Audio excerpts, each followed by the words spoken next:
नमस्कार, स्वागत है दिन भर की बड़ी खबरों में। आपके साथ मैं हूं मुबश्शरा परवीन। खबरों में आज बात होगी बहराइच हिंसा के नए वीडियो से योगी सरकार पर उठते सवालों की, बीजेपी के अमृतकाल में गरीब मजदूरों पर अत्याचार की, देखेंगे भाजपा राज में महिलाओं के खिलाफ कानूनी कार्रवाई को, महाराष्ट्र में सीट बंटवारे पर एनडीए और एनसीपी में रार को, और बुलेटिन के आखिर में जानेंगे क्यों किसान नेता राकेश टिकैत ने दी सलमान खान को सलाह। इन सब पर चर्चा करेंगे, लेकिन उससे पहले एक नजर अब तक की हेडलाइंस पर। सऊदी अरब ने की ईरान पर इजरायली हमले की निंदा, कहा यह अंतर्राष्ट्रीय कानून का उल्लंघन। झारखंड विधानसभा चुनाव के बीच हिमंता बिस्वा शर्मा का कांग्रेस पर आरोप, बोले पैसा लेकर सीट बेचना कांग्रेस की परंपरा। महाराष्ट्र विधानसभा चुनाव के लिए कांग्रेस ने जारी की दूसरी लिस्ट, 23 उम्मीदवारों के नाम शामिल। केजरीवाल पर हमले के बाद आम आदमी पार्टी का बीजेपी पर बड़ा आरोप, कहा बीजेपी रच रही है केजरीवाल की हत्या की साजिश। महाराष्ट्र में योगी की पोस्टर राजनीति पर यूबीटी सांसद संजय राउत का बड़ा बयान, बोले अयोध्या नहीं बचा पाए तो महाराष्ट्र में क्या करोगे।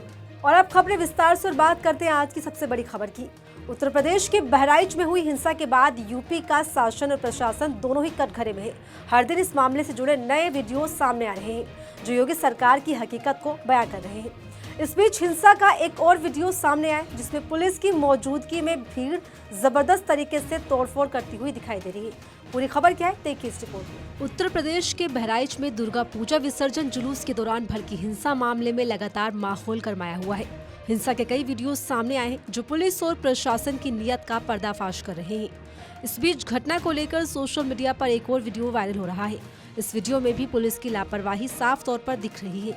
वायरल सीसीटीवी फुटेज 14 अक्टूबर सुबह 10:30 बजे का बताया जा रहा है। इस वीडियो में दिख रहा है कि बड़ी संख्या में उपद्रवी हाथ में लाठी डंडे लेकर जा रहे हैं। उनके साथ साथ पुलिस कर्मी भी चल रहे हैं। इसी दौरान एक जगह पर जहां मुस्लिमों के धार्मिक झंडे लगे हुए दिखाई दे रहे हैं, उपद्रवियों की भीड़ वहां रुकती है और वहां खड़ी कार को निशाना बनाती है। नफरत की आग में आगे बढ़ रहे उपद्रवी कार को बारी बारी से लाठी डंडों से तोड़ने लगते हैं। इसके बाद उसमें आग लगा दी जाती है और ये सब कुछ पुलिस की मौजूदगी में किया जा रहा है। हिंसा का ये वीडियो सामने आने के बाद पुलिस प्रशासन और योगी सरकार एक बार फिर निशाने पर है।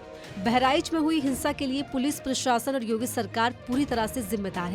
बहराइच में दुर्गा पूजा मूर्ति विसर्जन के दौरान 13 अक्टूबर को दो पक्षों के बीच पत्थरबाजी के दौरान बवाल मचा था। इसके बाद हिंसा भड़क उठी। इसी बीच एक हिंदू युवक रामगोपाल मिश्रा की मौत का मामला सामने आया। इसके बाद आक्रोशित लोगों ने जगह जगह आगजनी की। मुस्लिमों के घरों और दुकानों को निशाना बनाया गया। जमकर आगजनी और तोड़फोड़ भी की गई। बहराइच में हुई हिंसा का मामला अभी तक गरमाया हुआ है, जिसमें हर दिन एक नया वीडियो योगी सरकार को निशाने पर ले रहा है और ये बता रहा है कि योगी सरकार इसके लिए कितनी जिम्मेदार है। भाजपा के अमृतकाल में गरीब और असहाय मजदूरों पर जुल्म की एक और तस्वीर निकलकर सामने आई है, जिसने फिर से मानवता को शर्मसार कर दिया है। ताजा मामला यूपी के झांसी का है, जहां गोबर उठाने से मना करने पर दबंगों ने गरीब मजदूर को ऐसी सजा दी कि हर कोई देखता रह गया। पूरी खबर देखिए इस रिपोर्ट में। वीडियो में जिस शख्स पर दबंग अपनी ताकत और ओहदे का जोर आजमा रहे हैं, उनका नाम बाबा कबूतरा है, जिन्हें इस बात की सजा दी जा रही है क्योंकि इन्होंने उनकी भैंसों का गोबर उठाने से मना कर दिया। बस इसी बात पर इन्हीं के गांव के लोगों ने इन्हें बुरी तरह पीटा। इतने से भी उनका मन नहीं भरा तो उन दबंगों ने 45 साल के बाबा को पेड़ से उल्टा लटका दिया। नाई को बुलाकर गरीब बाबा के बाल कटवा दिए गए और उसी हालत में गांव में चक्कर लगवाए और ये सारा नजारा वहां मौजूद लोगों ने अपने कैमरे में कैद कर लिया। गरीब मजदूर अपने छोड़े जाने की मिन्नतें करता रहा, लेकिन मौके पर मौजूद लोग ठहाके लगाकर हंसते रहे और इस पूरी कृत्य का वीडियो बनाते रहे।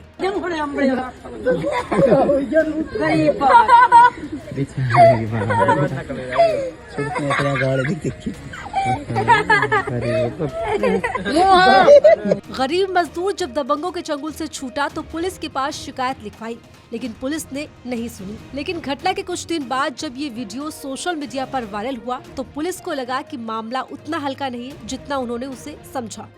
ये हुआ कि हम मजदूरी करते थे, मूंगफली डो रहे थे, कहीं यहाँ से उठा के ले गए, घर पे जाके मेरे बाल घोंटे और बेइज्जती की इनने। क्यों? ये कह रहे थे कि हमारे पास आओ, हमारी मजदूरी करो, हमारा गोबर सानी करो, यहाँ नहीं रहने देंगे। अच्छा, आपने मजदूरी से मना कर दिया? मना कर दिया हमने। अच्छा, इसलिए आपके साथ मारपीट की। तो आपके सिर मुड़वा करके क्या गांव में जुलूस भी निकाला होगा? जुलूस भी निकाला। क्या किया था आपके साथ में? ये बाल घोंटे और उल्टा भी बांधा, पेट से पानी पिलाया उल्टा करके। और जब मुझे मारा गया। जब मुझे बाल घोंट के जब छोड़ा गया, कैसे छूटे फिर वहाँ से? उन्हीं ने छोड़ा। पुलिस से शिकायत की है तो पुलिस एक बार आई, फिर नहीं आई पुलिस। कार्रवाई नहीं कर रही है पुलिस? कार्रवाई नहीं कर रही। संविधान के निर्माता जब अनुच्छेद 19 से 22 का खाका खींच रहे होंगे तो शायद उनके बीच इस बात की चर्चा जरूर हुई होगी कि इन्हें संविधान की किताब में दर्ज करने के बाद शायद लोगों को मान सम्मान से जीने का हक मिलेगा। लेकिन उन्हें नहीं पता होगा कि ये अधिकार उत्तर प्रदेश के झांसी में आते आते दम तोड़ देगा। झांसी के सीपरी बाजार थाना क्षेत्र में ये घटना बुधवार 23 अक्टूबर की दोपहर की बताई जा रही है। पुलिस को दिए बयान में पीड़ित युवक ने बताया कि वो अपने घर से किसी काम के लिए खेतों में जा रहा था। इसी दौरान दबंगों ने उसे पकड़ लिया और भैंसों का गोबर उठाने को कहा। ये सब करने को लेकर गरीब मजदूर के मना करने पर उसके साथ मार पिटाई की गई और कहा कि गाँव में रहना है तो उसे काम करना ही होगा, वरना उसे गाँव खाली करके जाना होगा। बता दें, आरोपियों की पहचान टाकोरी गांव निवासी विजय, नकुल, शत्रुघ्न और कालू के रूप में हुई है। सोशल मीडिया पर वीडियो वायरल होने के बाद पुलिस ने घटना पर संज्ञान लिया।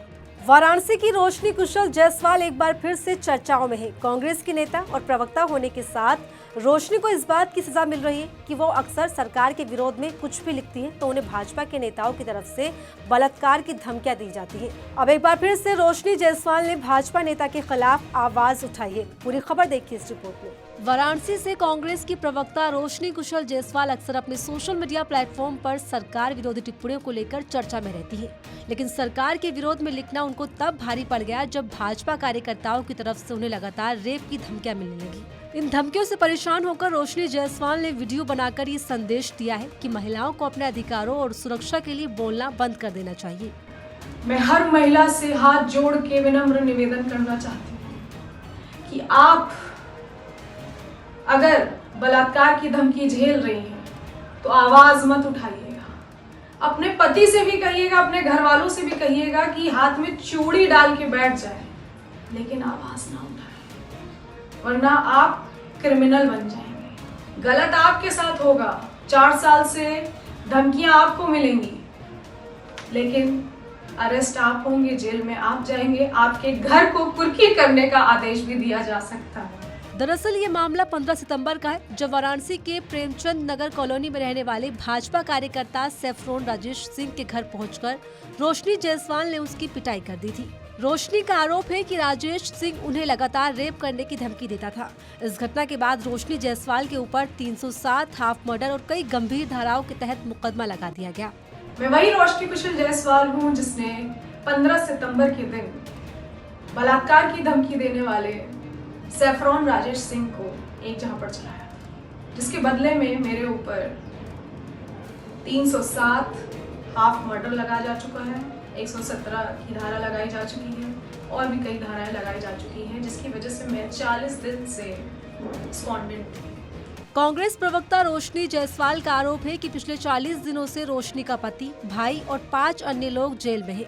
रोशनी के घर की कुर्की का आदेश दिया गया है। वो खुद अपने एक बच्चे के साथ गुमनामी की जिंदगी जी रही है और मेरे पति, मेरा भाई और मेरे 5 टीम मेंबर्स जेल में। एक दिन के लिए बोल के लेके गई थी पुलिस प्रशासन की अगले दिन बेल हो जाएगी, लेकिन एक दिन 2 दिन करके अभी तक वो लोग बाहर नहीं आए और मैं भी अपनी एंटीसिपेटरी बेल के लिए वेट करते करते रह गई और सेक्शन 82 यानी कि घर की कुर्की, एक झापड़ मारने पे घर की कुर्की करने का आदेश दे दिया गया है। क्या अपनी आबरू को बचाने के लिए बलात्कार के आरोपी को एक झापड़ मारना इतना बड़ा गुनाह हो गया था कि मेरे घर परिवार को तहस नहस करके रख दिया गया। बता दें, 7 अक्टूबर को रोशनी जायसवाल के खिलाफ NBW ने कुर्की का आदेश जारी किया था। हालांकि रोशनी कोर्ट में हाजिर नहीं हो सकी। इसके बाद रोशनी जायसवाल ने उनके साथ हो रही ज्यादती और पुलिस प्रशासन के रवैये के खिलाफ आवाज उठाई है। वहीं इस पूरे मामले पर कांग्रेस की राष्ट्रीय प्रवक्ता सुप्रिया श्रीनेत ने एक्स पर रोशनी जायसवाल का वीडियो पोस्ट करते हुए लिखा, ये वाराणसी की रोशनी जायसवाल है। जब भी ये सोशल मीडिया पर कुछ लिखती थी तो एक दरिंदा भाजपाई बलात्कार की धमकी देता था। इन्होंने उस सैफरोन राजेश सिंह के खिलाफ आवाज उठाई। क्या ये गुनाह है? क्या अपने अधिकारों और सुरक्षा के लिए प्रतिकार गलत है? पिछले 40 दिनों से रोशनी का पति, भाई और 5 अन्य लोग जेल में हैं।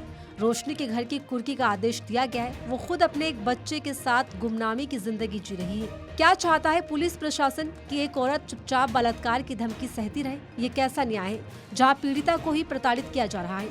नजीर ऐसी बननी चाहिए जहां लड़कियों के लिए इस तरह के शब्द लिखने वालों के होश उड़ जाए। बताते अदालत ने साफ कर दिया है कि अगर रोशनी कुशल जायसवाल जल्द ही न्यायालय के सामने पेश नहीं होती तो उनके खिलाफ सख्त कार्रवाई की जाएगी। ऐसे में अंदाजा लगाया जा सकता है कि भाजपा राज में महिलाओं को बोलने की किस हद तक कीमत चुकानी पड़ती है। महाराष्ट्र विधानसभा चुनाव को लेकर सियासी सरगर्मियां तेज होती जा रही है, लेकिन महायुति में अभी तक न सिर्फ सीट बंटवारे को लेकर राड़ छिड़ी हुई बल्कि कई सीटों पर उम्मीदवारों के चयन को लेकर भी खींचतान बढ़ती जा रही है। तो कैसे चुनाव के बीच महायुति में बढ़ रही है भारी टेंशन, जानने के लिए देखिए रिपोर्ट। महाराष्ट्र विधानसभा चुनाव की तारीख जैसे जैसे नजदीक आ रही है, सूबे में सियासी पारा हाई होता जा रहा है। सीट शेयरिंग को लेकर एनडीए में कलह बढ़ती जा रही है।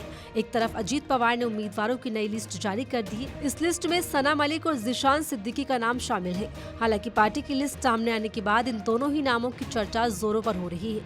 सना मलिक, जिन्हें अजीत पवार की अगुवाई वाली एनसीपी ने अणुशक्ति नगर से मैदान में उतारा है, वहीं बाबा सिद्दीकी के बेटे जिशान सिद्दीकी को पूर्व बांद्रा से सीट पर उतारा गया है। इन दोनों ही नेताओं को दाऊद इब्राहिम से जोड़कर देखा जाता है।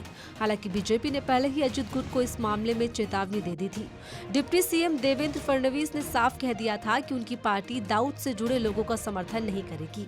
हाल ही में भाजपा की मुंबई इकाई के अध्यक्ष शेलार ने एक समाचार चैनल से बातचीत में कहा कि हम अंडरवर्ल्ड डॉन दाऊद इब्राहिम से जुड़े किसी व्यक्ति को टिकट देना स्वीकार नहीं करेंगे। इसके बावजूद भी अजित पवार ने इन दोनों ही नेताओं को टिकट दिया, जिसके बाद एनडीए में घमासान मचा हुआ है। अजित के इस फैसले से बीजेपी और अजित गुट की एनसीपी में दूरियां बढ़नी तय मानी जा रही है। वहीं बीजेपी नेता निशिकांत भोसले पाटिल और पूर्व बीजेपी सांसद संजय काका पाटिल भी अजित गुट में शामिल हो गए हैं। इस पर उनका कहना है कि हाईकमान के फैसले के मुताबिक उन्होंने ऐसा किया है, जिस पर कुछ राजनीतिक जानकारों का कहना है कि बीजेपी अजित गुट को खत्म करने की साजिश कर रही है। अभी पार्टी में कुछ नेताओं को शामिल करवाया है, कुछ दिनों बाद पूरी पार्टी ही बीजेपी की हो जाएगी। बहरहाल चुनाव के बीच बीजेपी और अजित गुट के बीच का एक टकराव महायुति के लिए खतरे की घंटी बन गया है। वहीं विपक्षी गठबंधन महाविकास आघाड़ी में सीट बंटवारे को लेकर तस्वीर साफ होती हुई नजर आ रही है, जो बीजेपी के लिए एक और बड़ा झटका मानी जा रही है। सलमान खान और लॉरेंस बिश्नोई के बीच विवाद को लेकर इस वक्त हर तरफ बातें हो रही है। इस मामले पर हर कोई अपनी राय भी रख रहा है, लेकिन अब इस विवाद में किसान नेता राकेश टिकैत की भी एंट्री हो गई है। तो बिश्नोई को लेकर राकेश टिकैत की क्या है सलमान खान को सलाह, देखिए इस रिपोर्ट में। एनसीपी नेता बाबा सिद्दीकी की हत्या के बाद से सलमान खान और लॉरेंस बिश्नोई विवाद फिर से चर्चा में आ गया। आए दिन इस मामले पर कोई न कोई नेता या मंत्री अपनी राय रख देता है। वहीं अब इस मामले में किसान नेता राकेश टिकैत ने भी सलमान खान को बिश्नोई समाज से माफी मांगने की सलाह दे दी है। दरअसल हाल ही में किसान नेता राकेश टिकैत ने इस मामले पर बात की। इस दौरान किसान नेता ने कहा कि ये समाज से जुड़ा एक मामला है और अगर समाज से जुड़ा है तो सलमान खान को माफी मांग लेनी चाहिए। राकेश टिकैत ने आगे कहा कि उनके समाज के किसी भी मंदिर में जाकर कह दे कि भूल चूक हमारे से हुई है तो उस समाज का भी सम्मान रह जाएगा, नहीं तो जेल में बंद है बदमाश आदमी का क्या पता कब कहां टपकवा दे। किसान नेता राकेश टिकैत ने सलमान खान को सलाह देने के साथ ही मोदी सरकार को भी निशाने पर लिया और कहा कि ये व्यापारियों का गैंग है, वो ऐसे फैसले ले रहे हैं जिससे बड़े व्यापारियों को लाभ हो। देखो, वो एक समाज से जुड़ा हुआ मामला है, समाज से जुड़ा हुआ मामला है तो उनको माफी मांग लेनी चाहिए। जो हीरो हैं ये, उनके समाज में किसी भी मंदिर में जाके ये कह रहे भाई जो भूल चूक हमारे से हुई तो समाज का भी सम्मानित हो जाएगा, नहीं तो भाई जेल में बंद है बदमाश आदमी का क्या पता हो रहा कहाँ टपकवा दे। बता दें कि सलमान खान को लॉरेंस बिश्नोई गैंग की तरफ से कई बार जान से मारने की धमकी मिल चुकी है। हाल ही में सलमान खान के करीबी बाबा सिद्दीकी की हत्या की जिम्मेदारी भी लॉरेंस बिश्नोई गैंग ने ही ली है। इस हत्या के बाद से ही सलमान खान और लॉरेंस बिश्नोई विवाद फिर से चर्चा में आ गया है। बाबा के मर्डर के बाद से ही सलमान खान की सुरक्षा भी बढ़ा दी गई है। गैंगस्टर लॉरेंस बिश्नोई अभी गुजरात की साबरमती जेल में बंद है, लेकिन लॉरेंस बिश्नोई के नाम से महाराष्ट्र में राजनीतिक बयानबाजियों का दौर भी नहीं थम रहा है। और फिलहाल इस बुलेटिन में इतना ही। ऐसे ही तमाम खबरों के लिए बने रहिए मेरे साथ और देखते रहिए आर्टिकल 19 इंडिया।